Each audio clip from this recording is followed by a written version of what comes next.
Olá a todos, então vamos lá. Vamos falar sobre cristianismo e doutrina espírita um pouquinho. Se as escrituras não fossem, vamos dizer assim, seu conjunto, senão um amontoado de alegorias, uma obra de imaginação, a doutrina de Jesus, ela não poderia manter-se através dos séculos, por meio das correntes opostas que agitaram a sociedade cristã. Então vamos pedir para vocês se inscreverem no nosso canal do YouTube, se inscrevam, clica lá no sininho, recebam as nossas notificações. A construção sem alicerce, ela teria se desagregado, ou seja, desmoronado, batida pelo furacão dos tempos. Entretanto, ela ficou de pé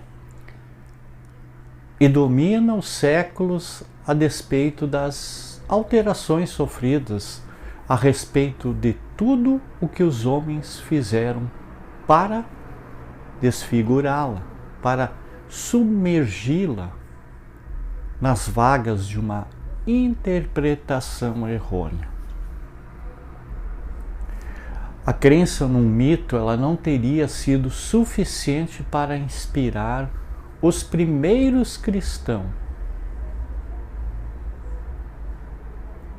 O espírito de sacrifício, o heroísmo em face da morte, não lhes teria proporcionado os meios de fundar uma religião que dura há 20 séculos.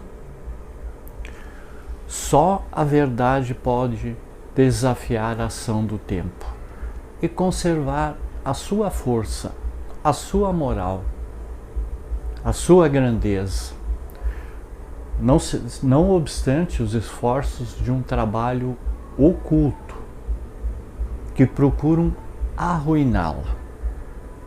Jesus é positivamente a pedra angular do cristianismo, ou seja, a alma da nova revelação. Ele constitui toda a sua originalidade. E no Talmud fala da morte de Jesus na cruz. E todos os rabinos israelitas reconhecem o alto valor deste testemunho. Vamos ver que em caso de necessidade, o próprio Evangelho só por si bastaria para fornecer a prova moral da existência e da elevada missão do Cristo.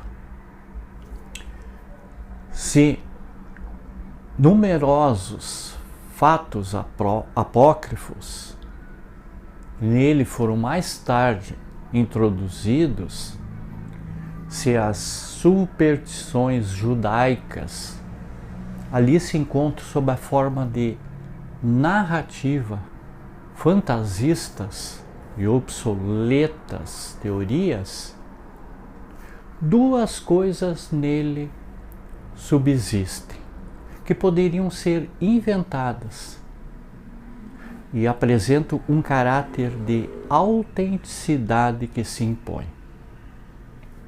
Ou seja, o drama sublime do Calvário e a doce e profunda doutrina de Jesus.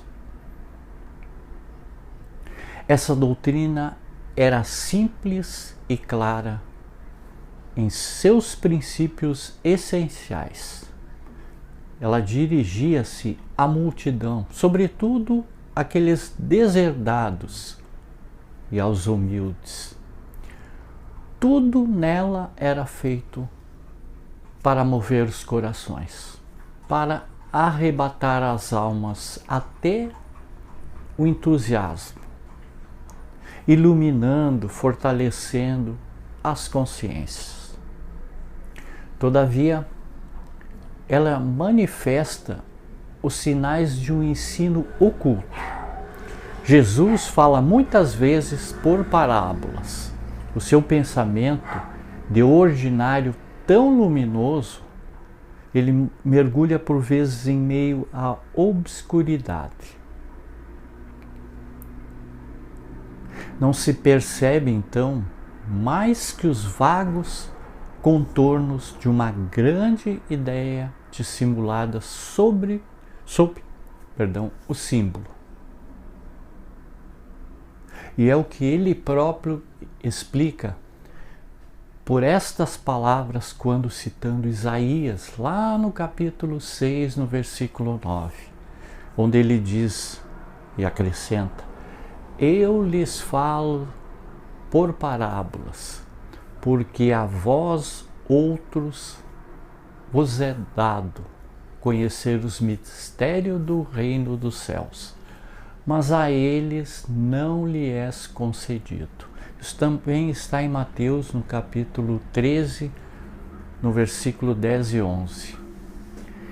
Evidentemente que havia duas doutrinas no cristianismo primitivo. Aquela destinada ao vulgo, apresentada sobre formas acessíveis a todos, e outra oculta, reservada aos discípulos e iniciados. E o que de resto existia em todas as filosofias e religiões da antiguidade?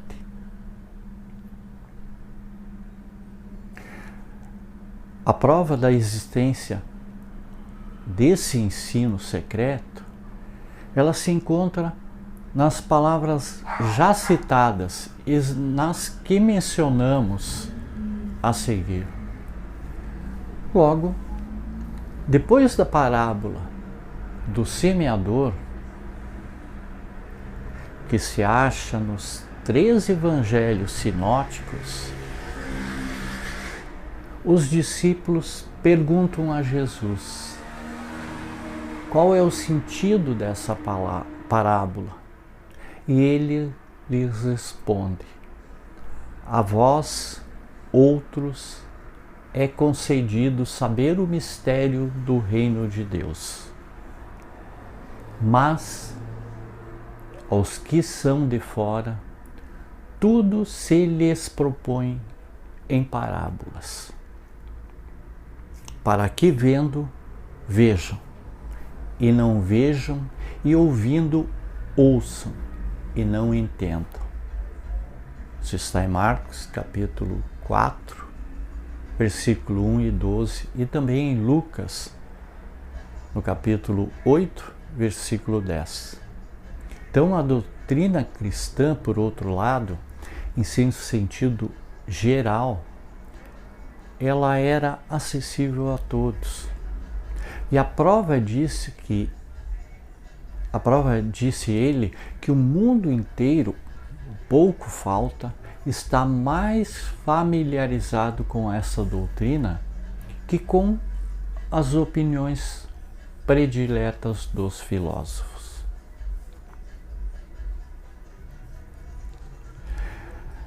As obscuridades do Evangelho, elas são, pois, calculadas, intencionais. As verdades superiores nele se ocultam sobre um véu simbólico. E aí se ensina ao homem que lhe é necessário para se conduzir moralmente na prática da vida. Mas o sentido profundo, o sentido filosófico da doutrina, esse é reservado a uma minoria. Então, o cristianismo,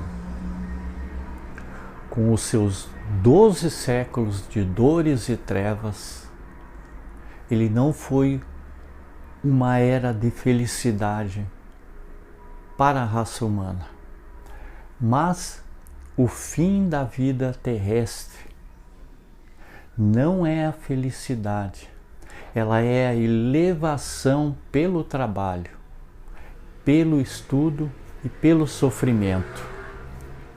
É, numa palavra, ou seja, a educação da alma. E a via dolorosa conduz com muito mais segurança à perfeição que a dos prazeres. O cristianismo representa, pois, uma fase da história da humanidade, a qual ela lhe foi incontestavelmente proveitosa. Ela, a humanidade, ela não teria sido capaz de realizar as obras sociais que asseguram o seu futuro, se não tivesse impregnado do pensamento e da moral evangélica. Então, qual é a verdadeira doutrina do Cristo? Elas são os seus princípios essenciais que se acham claramente enunciados no Evangelho. É a paternidade universal de Deus e a fraternidade dos homens, com as consequências morais que daí resultam. É a vida imortal, a todos franqueada, e que a cada um permite em si próprio realizar. Ou seja, o reino de Deus. Isto é a perfeição pelo desprendimento dos bens materiais, pelo perdão das injúrias e, claro, pelo amor ao próximo. E desse amor o próprio Deus nos dá o exemplo, porque seus braços estão sempre abertos para nós. Quando ele diz: assim vosso Pai que estás no céu não quer que pereça um só desses pequeninos. Muita paz, muita luz, gratidão a todos.